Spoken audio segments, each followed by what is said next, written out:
They are mysterious stories that have captured the imaginations of UFO believers and sparked covert government investigations. It was a gigantic object, 300 meters in diameter. It made very strange aerial maneuvers. But these are not celebrated American paranormal incidents. These UFO episodes took place in a country for years shrouded in secrecy.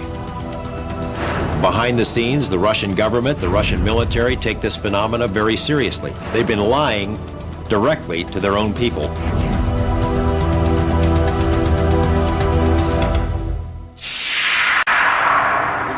May 2002. In a remote area 100 miles outside of Moscow, an investigative team from Kosmopoisk, a group that studies UFO sightings, searches for signs of UFO activity. We are going to enter the forest. This is the place pointed out by local people to be the destination of different types of UFOs. Soviet ufologists have been active since the 1960s.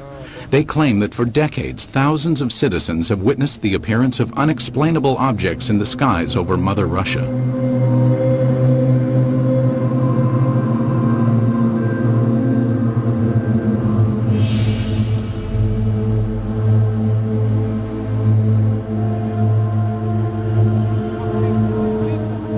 Today, ufologists in Russia work in the open and report their findings freely. This was not always the case. Before the policy of glasnost was introduced in 1985, independent investigations of UFOs in the former Soviet Union were conducted in a climate of secrecy and fear. At times, official government policy denied the existence of UFOs and any UFO activity, and prohibited anyone from reporting otherwise.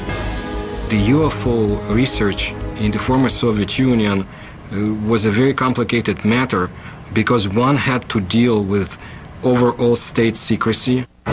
Meanwhile, the Soviet government was involved in covert UFO investigations of its own. We know that the Russian government studied this secretly for a period of 40 years. We know that they took it very seriously. We also know that there have been various attempts, including more recent ones, to put a spin on this to say, there's nothing to it. That's a bunch of baloney. The results of the Soviets' most far-reaching secret UFO study became public in the year 2000. The inquiry started in 1978 and took 13 years to complete. The investigative team consisted of top scientists and military experts and was completely clandestine. Certainly, this collaboration between the Academy of Sciences and the Ministry of Defense was not paraded. I mean, formally, these studies were closed. Classified organizations took part in these studies. This research should have a secret character. Colonel Boris Sokolov was the coordinator of the investigation. Shortly after the fall of the Soviet Union, he met with American investigative journalist George Knapp. Sokolov told us that just as in America, 90 to 95% of these cases could be explained away, but the remaining 5 to 10% could not be easily explained. The 13-year Soviet UFO study scrutinized some of the most puzzling sightings in Russian history. In 1968, a cameraman documenting a test of a Soviet jet fighter noticed a huge triangular object in the sky. He focused his camera on the object and caught it on film. In 1977, an unusual aerial display sent tentacles of light streaming down over the town of Petrozavodsk. Some claim the event caused fine holes to be glazed in glass windows and concrete. In 1982, military personnel at an intercontinental ballistic missile base witnessed several brilliantly lit orbs overhead. Seconds later, a warning light indicated a missile had switched to the prepare to launch mode. Had an alleged UFO come close to starting a nuclear attack?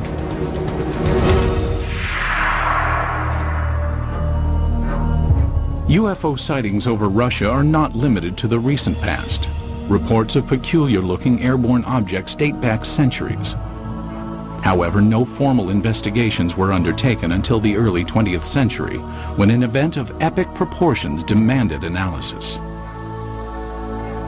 Tunguska, July 30th, 1908. In a remote area of Siberia, the morning calm was rocked by an explosion. The powerful blast was heard 1,000 miles away.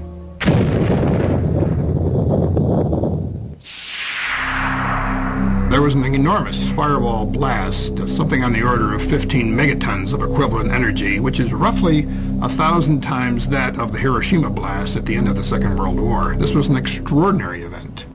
Because of the remoteness of the Tunguska region, it was almost 20 years before any government researchers visited the site. The first expedition to reach Tunguska was headed by Russian mineralogist Leonid Kulik. When the initial expedition got to the Tunguska area in 1927, the natives were reluctant to show the scientists into the region because they thought the god Agdi had devastated the area because of the wickedness that was going on, and he had destroyed the trees, killed the animals. Kulik eventually convinced locals to direct him to the blast location. Believing a meteorite had caused the massive explosion, Kulik assumed he would find a crater at the point of the meteorite's impact. To his surprise, there was none.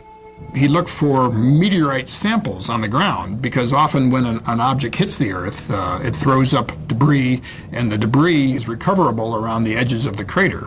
But of course he didn't find that either. What Kulik discovered has stirred UFO debate for decades. At the blast's epicenter was a frozen swamp with an untouched clump of fully grown trees in the middle. Circled around the grove, 10 million dead trees lay in a symmetrical ring, seemingly mowed down by a cosmic scythe. So here we have an enormous blast site with no crater, no fragments or meteorites around the rim of the crater, and this radial pattern of burnt trees knocked down for some 20 miles in all directions. In the years that followed, others traveled to Tunguska to study the unusual occurrence. There might have been fruits obtained by labors of another expedition sent by the head of the Soviet secret police in the late 1940s. But all we know is that such expedition existed. We do not know what has happened to the items and the information it collected. Further baffling ufologists were reports of radiation damage in the Tunguska blast region. There were also some reports of mutations taking place in plant life, and even some humans apparently suffered some gene damage.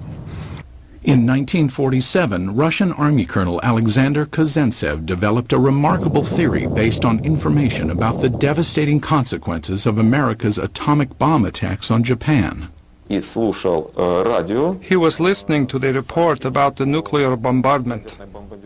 The announcer gave a very long and very detailed description of how and in which direction trees, houses had fallen, and so on, how everything was hit. He realized that what had happened in Hiroshima, exactly the same happened at Tunguska, only nearly half a century ago. Kazantsev hypothesized that the nuclear-like devastation seen at Tunguska must have been caused by the crash of a nuclear-powered alien spacecraft. But the scientific community rebuffs the UFO theory. Scientists claim the Tunguska explosion was caused by a rare but explainable natural event. They believe an asteroid dropped to just 3 miles above the Earth's surface and then exploded. As the object came in, it was being decelerated and squeezed by atmospheric forces. It blew up with the force of a hydrogen bomb. The shock wave smashed down the forest, knocking trees away from the blast and resulting in a pattern away from ground zero. But how would an asteroid explosion explain the reports of radiation damage in the Tunguska area? Scientists say it can be attributed to the sheer magnitude of the explosion. As we mentioned before, the blast itself was 1,000 times greater than the Hiroshima blast at the end of World War II. The blast would have generated a series of very high-speed charged particles and would have been the cause of some of the mutations in the gene structures of plants and animals. But to this day, scientific explanations do not satisfy many ufologists. I have been several times to the place where the Tunguska body fell. I intentionally call it body, not meteorite.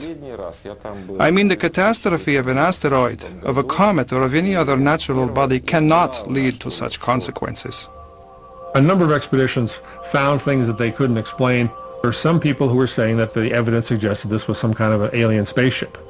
That was the kind of magical explanation you use when you don't have enough real science to understand the physics and the astronomy involved. Throughout the rest of the 20th century, magical explanations of unidentified flying objects over Russian skies would continue. And in one instance would help expose a top-secret Soviet military project.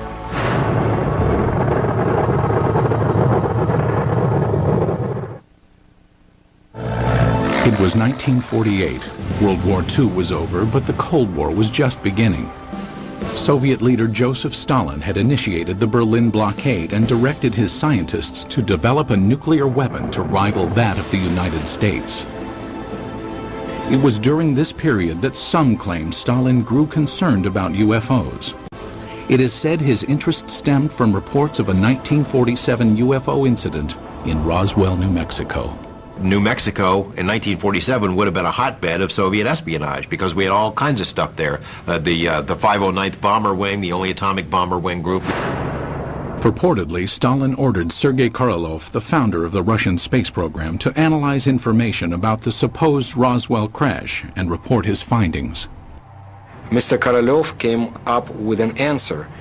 Yes, UFOs exist. No, they present no immediate threat. And after evaluating the information, all that the Russians had acquired on Roswell and on UFOs, Korolev concluded UFOs are real. They appear to be intelligently controlled. That's what he told Stalin, and Stalin in turn said, that's what my other people have concluded as well. While concrete proof of the conversation does not exist, several Soviet scientific agencies did begin investigating UFOs in the ensuing years. Stalin, after getting this information about Roswell and UFOs in general, did the same thing basically that the American government had been doing. He condemns UFOs in public and then conducts secret tests behind the scenes. He had all sorts of high-level scientists who would research the problem for him and then report to military officials, all behind the scenes. Also hidden from public view were UFO reports culled from Soviet Air Force pilots. Between the mid-1950s and mid-1960s, pilots reported approximately 15,000 UFO sightings. It is very difficult to find a pilot who has been flying for many years and has never seen a UFO. Most of these sightings can be easily explained. In an era of superpower distrust, flights of American spy planes and spy balloons were common over Soviet skies. But investigative journalist George Knapp, who has viewed portions of the Soviet UFO files, found some of the pilot sightings perplexing.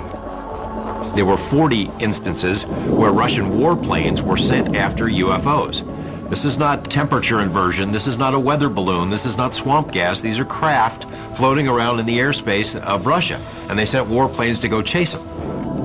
While pilots continued to report strange objects in the sky, none could offer tangible evidence to support their claims. But in 1968, over the skies of Riga, Latvia, an alleged UFO sighting was caught on film. As a Soviet propaganda film crew documented a test flight of a fighter interceptor jet, the pilot noticed an unusual object high in the sky.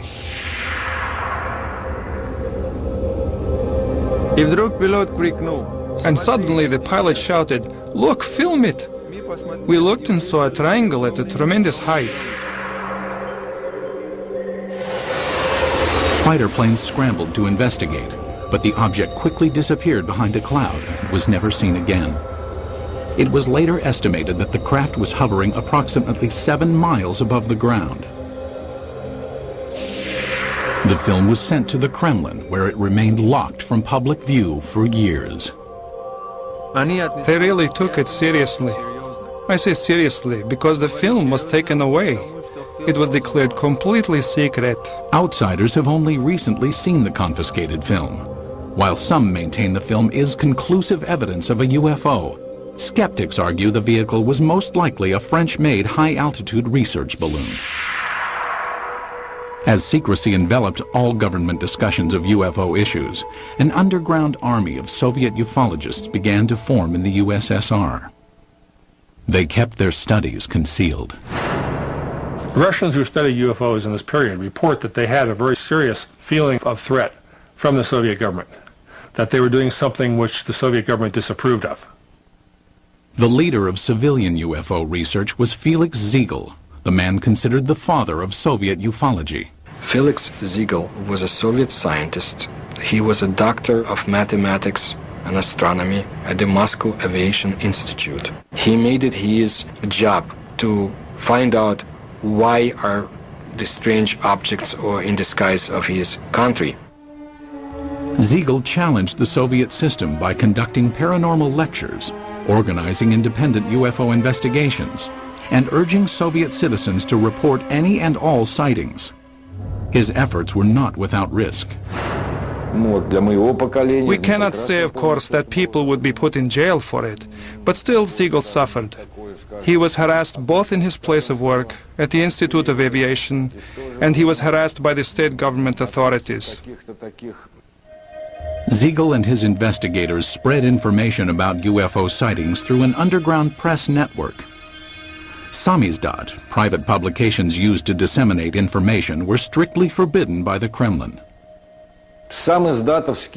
In his time, brochures were printed in a samizdat way. They were collections of observations and letters, typed in 5 to 10 copies. All materials were typed with the use of carbon paper.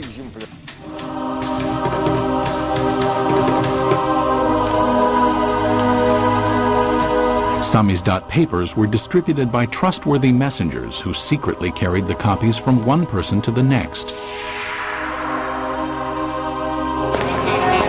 UFO information circulated in this covert manner until 1967, when suddenly it seemed as if ufologists were given a reprieve from government censure.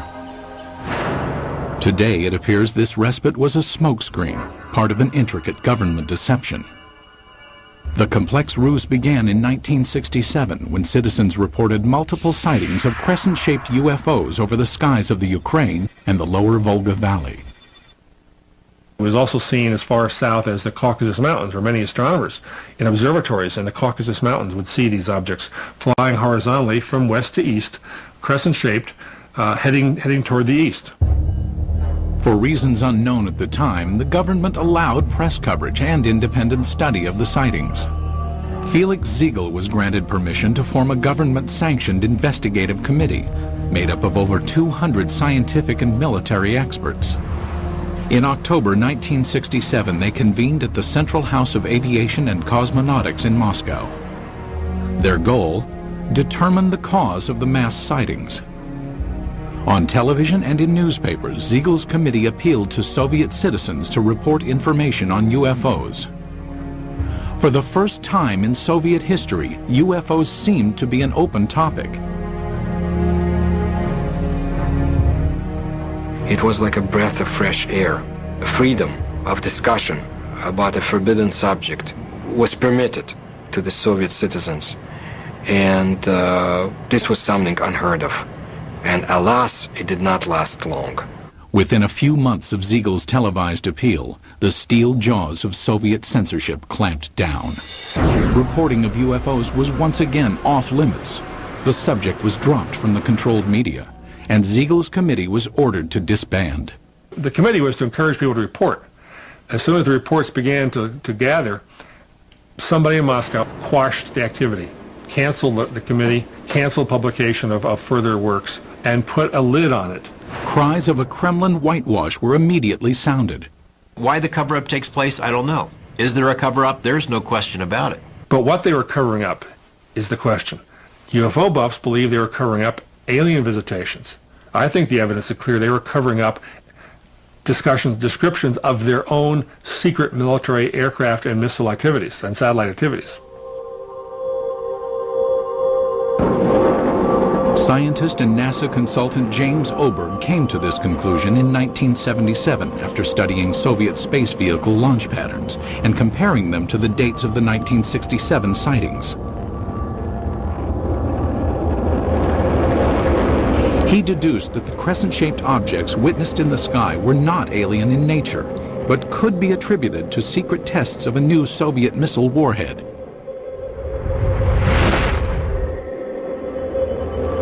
People in the area saw the rockets, especially at night, saw the streamers, the contrails in the sky, even heard the rockets. They were told by the government that there was nothing there, that it was not anything ours. It became a UFO phenomenon. Later dubbed by the Pentagon as a fractional orbital bombardment system, the Soviets had good reason to keep the tests secret. It was designed to sneak under our radar as a first strike weapon. It was one of these scary things that you only build it if you mean to make a sneak attack. It was also illegal to have such a weapon because in 1967, the U.S. and Russia and other countries signed a treaty forbidding the placing of nuclear weapons into orbit. But why, after crushing public dissemination of UFO information for years, did the government briefly loosen its restrictions in 1967? It appears now to have been a deliberate ploy to fool its citizens and the international community about the true nature of the sightings. The Soviet government did not want the public to understand what was going on. They didn't want the Americans to know, for example, what was going on. It was a useful camouflage. It diverted people's attention. Because it was a UFO, Western journalists would laugh rather than investigate it. The cover-up by the Soviet government is in letting people think they're flying saucers. The strategy backfired when the extensive UFO data collected by Felix Ziegel's committee was published in magazines. The Soviet government realized what these reports really were. They're military secrets. Not described accurately, but accurately enough to be of use to the CIA if they ever caught on. The government said, "Oh my gosh," and other things in Russian, and said no more UFO reports get published in the Soviet Union. For 10 years, public discussion of UFOs was effectively brought to a halt. But that would change in 1977 with the appearance of a strange-looking object over Soviet skies, witnessed by thousands of astonished citizens. September 20th, 1977. As dawn approached in the small Russian port city of Petrozavodsk, a spectacular aerial display lit up the skies. The incident would become one of the most studied UFO sightings in Soviet history. The phenomenon of Petrozavodsk is one of the greatest abnormal phenomena on the territory of our country. At approximately 4 o'clock in the morning, civilians and military personnel reported seeing huge star-like apparitions shooting in the sky. As it flew up in the sky, it appeared to come over the city and then head off toward the horizon. People who were out in the streets of the town saw this blazing jellyfish streaming tentacles down from the saucer-shaped bright core. The impressive display lasted approximately 10 minutes. Witnesses claimed that a host of strange occurrences on the ground accompanied the sighting. They reported all sorts of phenomena. They smelled ozone, computers were crashing, drivers lost control of their vehicles and went into ditches. Perhaps the phenomenon most difficult to explain was the appearance of finely glazed holes in glass windows and rocks around the city. There is no explanation for this fact, but the connection is direct by the time parameters. There had been no holes before the event, and then they appeared. Witnessed by thousands, the aerial display above Petrozavodsk was impossible to refute. While the sighting remained a mystery to Soviet citizens, NASA consultant James Oberg quickly discovered its origins. Because of my connection with the space program and my knowledge of satellites and rockets, I was able to find out within a matter of hours. There was a rocket launching that morning from a secret space center north of Moscow at precisely the time people were seeing this UFO. The jellyfish-like display was triggered by the launch of the Cosmos 955 spy satellite. As the rocket engine contrails were backlit by the rising morning sun, it produced the tentacle effect observed by witnesses. So this what they call basically the smoking gun of Soviet ufology. They call it a Medusa, or jellyfish UFO, because it was streamers of light coming down from the streamers in the rocket engines of the rocket, as it turned out. As with previous mass sightings, the government had ample reason to keep the truth hidden from Soviet citizens.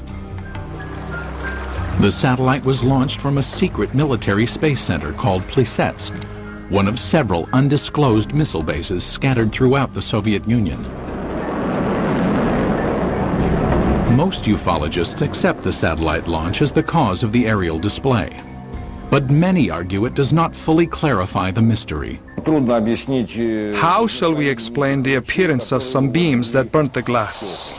When the pieces of the glass were analyzed at the Institute of Metrology in Moscow, they concluded that these holes resulted from badly glazed window glass. That is, a purely technical defect took place. I do not believe that the launch of a secret military satellite would explain the holes that were made in the glass. My personal opinion, no, this was not man-made technology that's responsible for such effects. There were some reports of holes being drilled into glass window panes and in paving stones. I saw those reports. I can't explain it. And all these sorts of additional phenomena, these additional reports, are typical of what happens when people see a very sudden, shocking sight in the sky and look around them for corroborative evidence. Most of the time, it's irrelevant, independent, and sometimes even imaginary. While the mysterious holes might never be fully explained, the Petrozavodsk incident had much deeper consequences inside the walls of the Kremlin. The upshot of this incident was the decision of the Soviet government to create a secret program to study UFOs. In the weeks following the Petrozavodsk sighting, the Soviet Academy of Sciences received inquiries from several European nations concerned about the nature of the event. In response, the Academy of Sciences requested permission from the Kremlin to initiate a top-secret investigation of anomalous occurrences. Although aware the majority of these events were not paranormal in nature, the scientists admitted in their request that they could not provide a scientific basis for all UFO sightings. The Academy of Sciences can neither ignore or explain the paranormal phenomena similar to that observed in September 1977 in Petrozavodsk. The program was organized to show that we did not know the answers to these questions and would be studying it on the scientific level. That was the way the official scientific program for studying abnormal phenomena and extraterrestrial flying objects started its work in the Soviet Union. In 1978, the investigation that later became known as Institute 22 was formally started. The study lasted 13 years and was completely concealed from public view. But why did the Soviet government spend time and money to investigate a phenomenon it already knew the origins of? There's really no surprise that the Soviet military, even if they understood the nature of most of these reports, would still investigate them. The Soviets traditionally spied on themselves as severely as they spied on the West. If they already knew that these are missile tests, why do they have to have a nationwide study behind the scenes? I mean, it's not like the results of the study were ever going to be published anywhere. It was a secret. So it makes no sense. While the rationale for the beginnings of the study is still debated, there is no doubt the scope of the investigation was far-reaching. The Institute 22 inquiry was conducted jointly between the Soviet Academy of Sciences and the Ministry of Defense.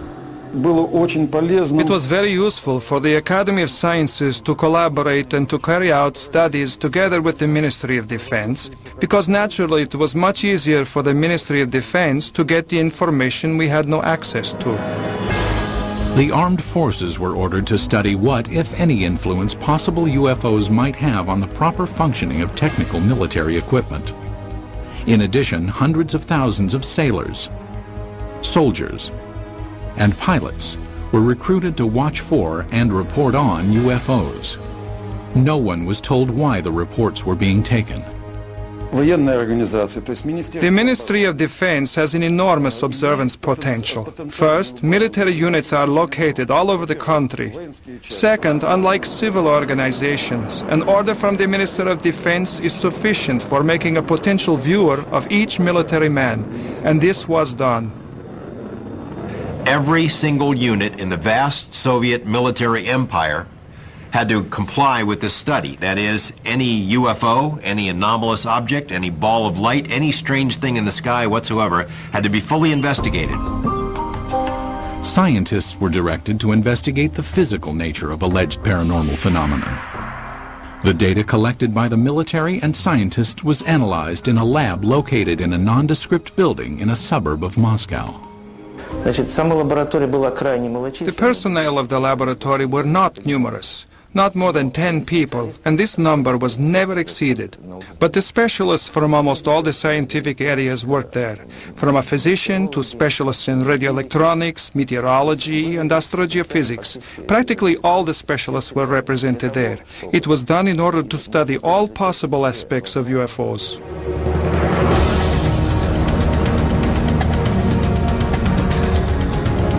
Six years into the study, Institute 22 would be called on to scrutinize an incident of global consequence, when a suspected UFO incident placed the world on the brink of nuclear war.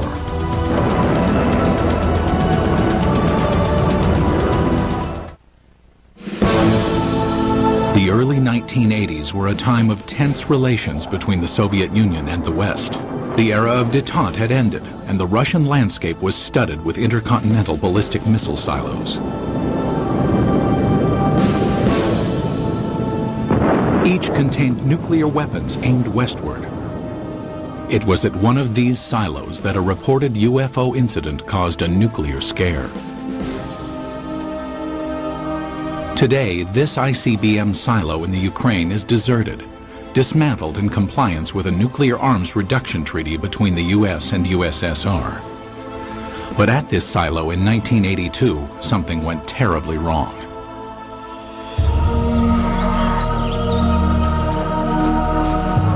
It started at approximately 6 p.m. when soldiers and villagers in the nearby town of Bielo-Korovichi witnessed a strange object in the dusk sky.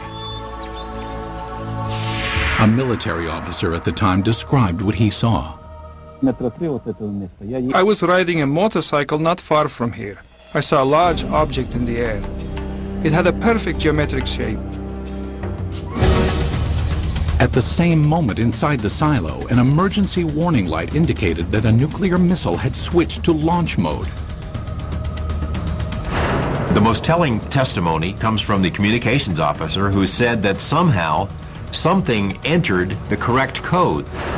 But Moscow had not ordered a launch, nor had any personnel in the bunker touched the control panel. For 15 agonizing seconds, technicians frantically scrambled to stop the launch. Then, without explanation, the launch sequence was aborted. They were ready for launch. The UFO, poof, goes away. Poof, the command control module goes back to normal. Had a UFO somehow interfered with the launch controls of a nuclear missile? A team of investigators from Institute 22, the secret state-sponsored UFO research team, was immediately ordered to the missile base. They established within a very short period, literally half a day, that a military training exercise took place at a nearby aerial ground. Investigators learned that the sighting occurred at the same time and in the same area where the military was testing flares. Dropped out of planes, the flares provided 5 to 7 minutes of illumination. That explained the strange display in the sky. But why did the nuclear launch sequence activate? The fact that the emergency situation coincided with the effects which took place is certainly a remarkable coincidence, but it is still a coincidence. The ICBM control equipment was systematically taken apart and rebuilt, but no defects were found. It's not just an electrical malfunction. Something entered the correct launch codes. That just doesn't happen every day. We hear from our government UFOs are not a matter of national security. The Russian government has been telling its people the same thing. They're trying to confuse us. This incident is clear evidence, if ever there was, that UFOs do carry national security implications. After examining the ICBM episode, the investigative team of Institute 22 continued to scrutinize various sightings around the country. Some who reported UFOs had a much closer view than those on Earth. Cosmonauts. The first man in space, Yuri Gagarin, is quoted in the Thread 3 documents as saying, "I can tell you that UFOs are real, and if you allow me, I'll tell you a lot more." The second man in space, cosmonaut Titov, said that there were 7 UFOs dancing around his space capsule during his brief flight into space. However, even to this day, most cosmonauts are reluctant to speak about any unusual phenomenon they witnessed in space. There's a ridicule factor, there's a laughter curtain, there are career consequences from reporting a UFO and taking it seriously. But in this rare interview obtained by the History Channel, 2 cosmonauts spoke of unusual objects they encountered in space. Many cosmonauts have seen phenomena which are far beyond the experiences of Earthmen. For 10 years, I never spoke of such things. Former Commander Vladimir Kovalyonik of the Salyut 6 space station revealed that on May 5, 1981, he observed an unrecognizable illuminated entity outside the porthole of his craft. The object had an elliptical shape and flew with us. It only flew straight, but then a kind of explosion happened. It produced a golden light, very beautiful to watch. A second explosion followed, and 2 spheres appeared. As we entered the darkness of Earth's shadow, I could no longer see them.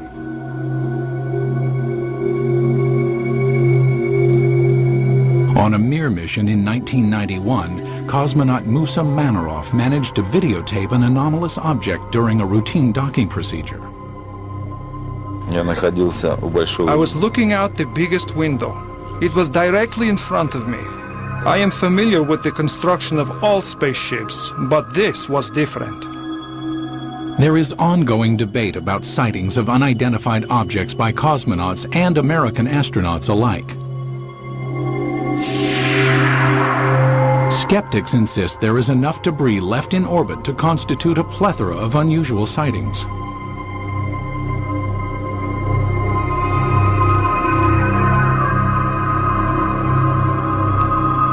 As cosmonauts traveled amidst the stars, the 1990s saw major changes take place on Soviet soil.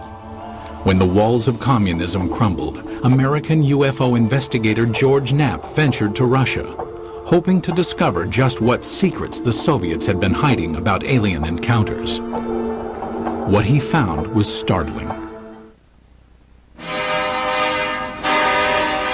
Beginning in the mid-1980s, the leaders of the United States and the Soviet Union conducted several summits aimed at reducing both nuclear arms and tensions between the 2 superpowers.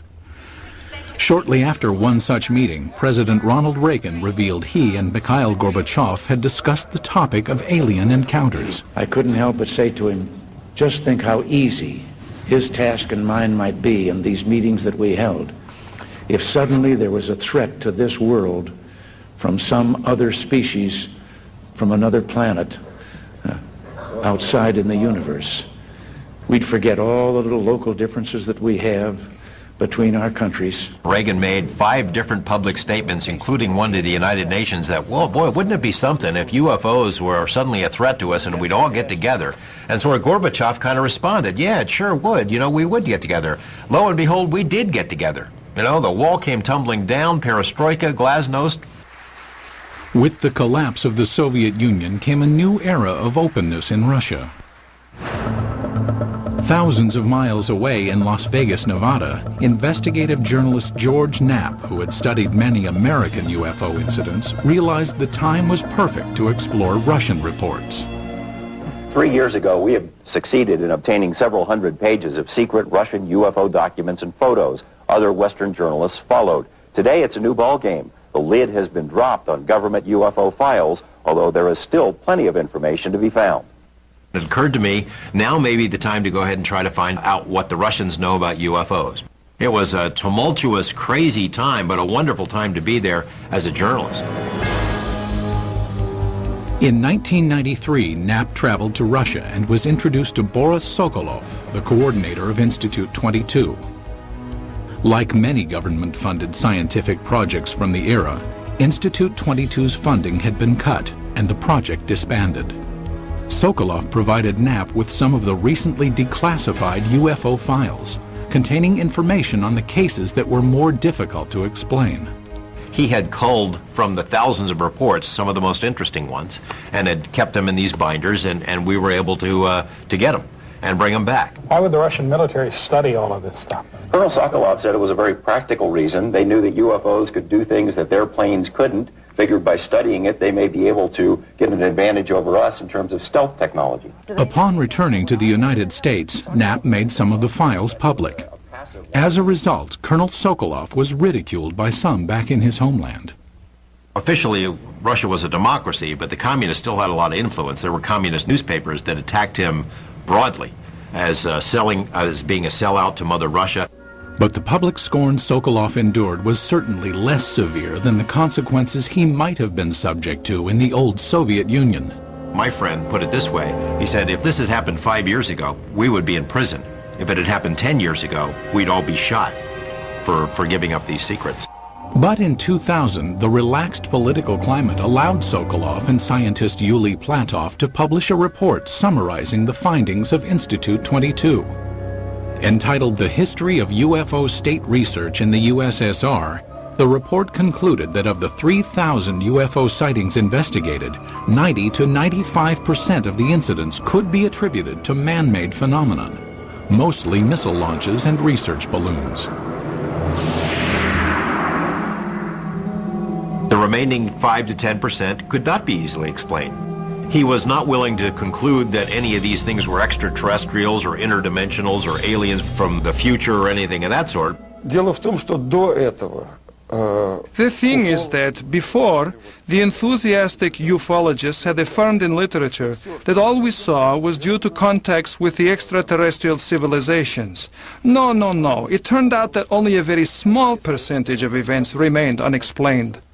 But in a land that for so long concealed information and suppressed dialogue, many ufologists wondered if the report revealed the entire truth. There is a vast treasure trove of KGB documents on this topic somewhere that no one has ever seen. And I know the KGB did release some documents in the early 90s, but it is presumed by a lot of folks that the best stuff is still hidden in a vault somewhere. What happened to the files? Who keeps them? Until we ourselves go through the files, we cannot say whether what Mr. Platov and Mr. Sokolov say is true. It will probably never be known exactly how many Soviet UFO files remain classified, or what they contain. Most in the scientific community doubt any smoking guns exist in the unseen files.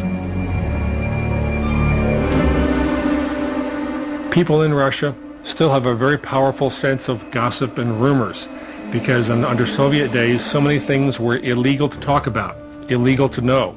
So they replaced the reality with a very rich mythology. UFOs became part of that mythology in Russia, and it's still a very powerful theme over there. But many UFO enthusiasts remain suspicious, believing that the proof of alien encounters exists and is still being hidden.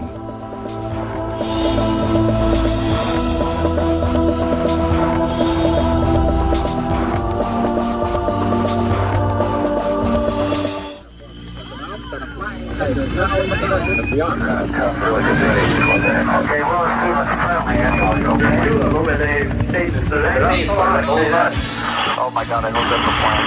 Jesus, please be a plane. What the hell was that? Midway across the Hercules,